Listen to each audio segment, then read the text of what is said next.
Hi and welcome. This video is the first in our micro-learning series discussing the AICPA's Audit Data Standards and Audit Data Analytics projects.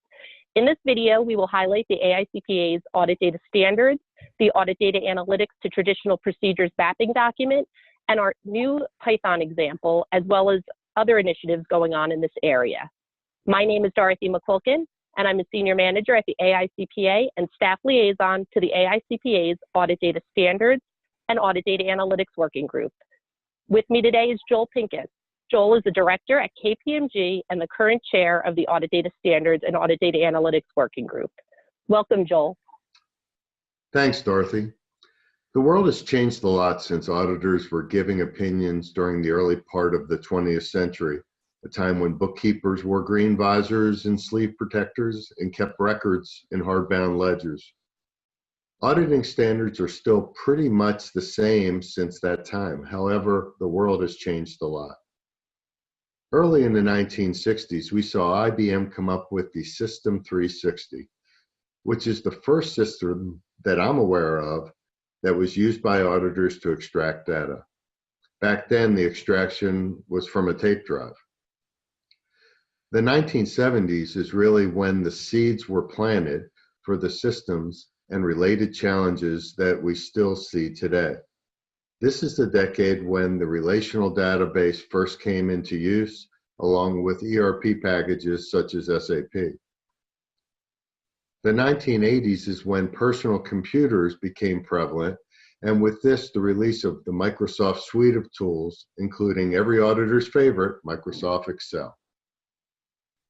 The 1990s saw the beginning of the internet as we know it today, the PowerBook and Y2K, and the two-digit date, which is probably the first time the mainstream media covered software coding standards on the nightly news.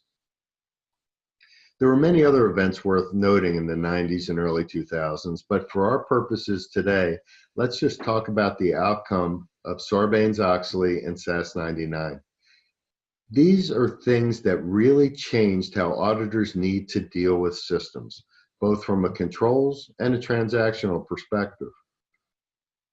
Auditing around the system was really no longer an option, and we found that assessing controls tables and transactions from the system took a great deal of ERP knowledge. There have been a number of data standard efforts starting around 2005 that have included SAFTI and XBRL, and these efforts continue today with ISO 295. The AICPA put together a group around 2010 to create audit data standards for two main purposes. First, to act as a detailed starting point for audit data requests from clients, and second, to be a specification for ERP vendors for the creation of standard reports in ERP systems that can be used by auditors to obtain system data in a standard way. We also saw that there was a need for ancillary information to support these standards. The arrow on the right side shows the focus on the initiative. For the development of the standards in the mapping document, most of the work was driven by AICPA. As we move down the slide, we used a more distributed crowdsourcing model for communication and information sharing. Lastly, we also saw a need to show examples and to be able to answer questions about the standards.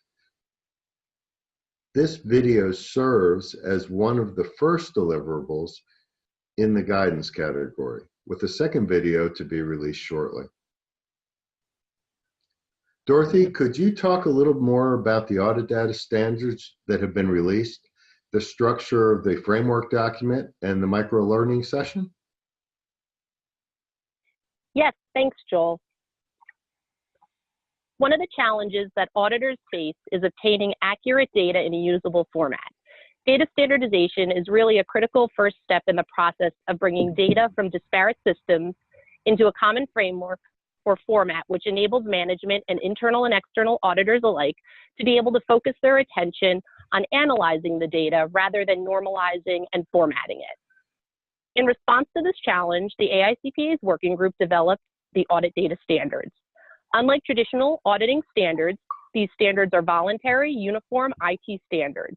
They include field and file definitions as well as technical specifications that help to standardize the data commonly requested by auditors from systems.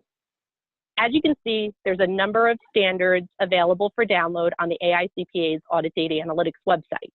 Currently, we have a general ledger standard, which focuses on the GL detail, trial balance, and chart of accounts, a base standard, which includes file and field formatting information, system user information, and business unit and tax information. And finally, we have a number of subledger standards, including order to cash, procure to pay, inventory, and fixed assets.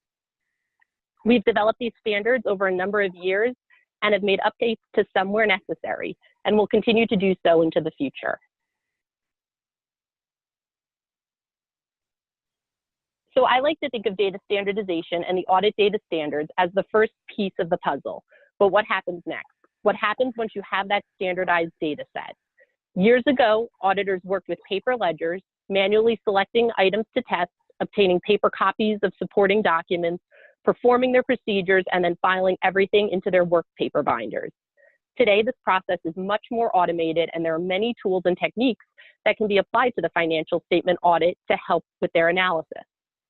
In order to illustrate some of the example audit data analytic tools that are being used today on audits, the AICPA's working group developed a mapping document. This document takes traditional audit procedures and maps them to audit assertions, auditing standards, the audit data standards if applicable, and finally data analytic tools that are available today that can help to automate some of the traditional procedures that are currently being performed manually. This document really showcases what is out there and how it could fit within your audit.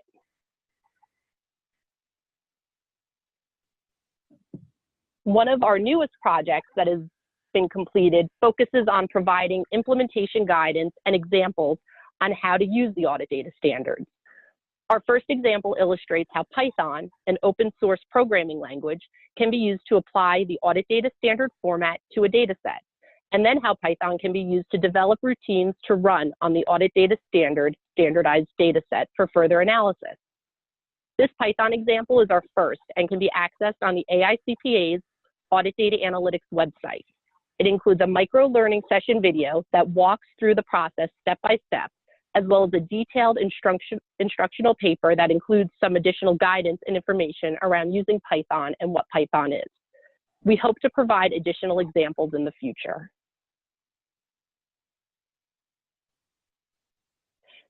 So we have a lot going on in this area, and there's also some additional initiatives going on globally. So Joel, why don't you talk a little bit about the next piece of our overall vision and some of these other efforts that are going on? Sure. Well, Dorothy, as we saw in the first slide, we live in a very dynamic time from a technology perspective. I think our original plan of working independently on coming up with standards and applying them has already needed a course correction due to the ISO PC 295 effort, which we'll be discussing shortly.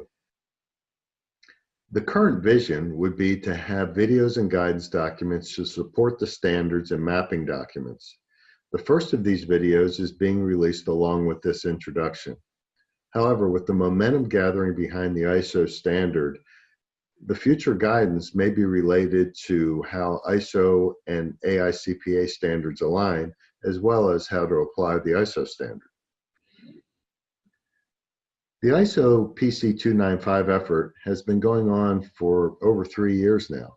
The PC is led by China, who began developing the Golden Audit a decade or more ago, and actually have a certification process that all ERP vendors working on government-owned enterprises must comply with. As part of the certification process, ERP vendors must develop extraction code that will supply the required data. Once the ISO PC 295 standard is finalized, China intends to replace the Golden Audit with this standard, and they will have the ERP vendors go through the same certification process that they did on the Golden Audit. What this means is that for every ERP vendor that is used in a state-owned company in China, there will be a standard ERP developed extraction code available for use globally.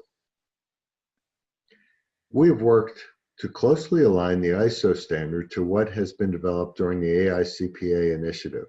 For the most part, the ISO standard is a superset of what we developed in the AICPA initiative. Future plans for the ISO effort include moving from a project committee to a technical committee, which would allow for the development of multiple standards. On the drawing board for that effort include an updated extraction standard that would include more fields and tables for tax and controls work, a data ingestion standard, and a UML model for use with future development efforts around analysis and visualization. Dorothy, is there also a US-based initiative that is ongoing in this area? Yes, Joel, thanks. So another initiative that's going on is the Rutgers AICPA Data Analytics Research Initiative, or RADAR for short. RADAR has brought together subject matter experts from the profession and academia to collaborate on foundational research and to help facilitate the integration of data analytics into the financial statement audit process. There are currently 2 projects that have been the main focus of the RADAR board. The first, Multidimensional Audit Data Selection, or MADS, provides a framework for sifting through whole populations of data in order to get down to the items that may require additional analysis or may be more likely to contain a misstatement. The second, Process Mining, uses process mining techniques to analyze ERP system event logs in order to understand business processes and to help auditors with their assessment of internal controls. Final results will be shared with the profession, and for additional information or updates, please visit the RADAR website at www.aicpa.org/radar. I think we've come a long way in the last couple of years, but there's still more work that can be done in this area. So to that point, the AICPA will continue to monitor this area and the use of the AICPA's audit data standards and develop additional guidance and usage examples as needed. We will also continue to be involved in the ISO's audit data collection effort and lend our technical expertise to the U.S. Technical Advisory Group under this effort. And finally, we will continue to be involved in the current projects of RADAR, as well as any future projects that may come down the pike. So thank you, Joel, for your insight and support of these projects. And thank you to everyone tuning in and joining us. For additional information on any of the projects discussed today, please visit aicpa.org/audit data analytics.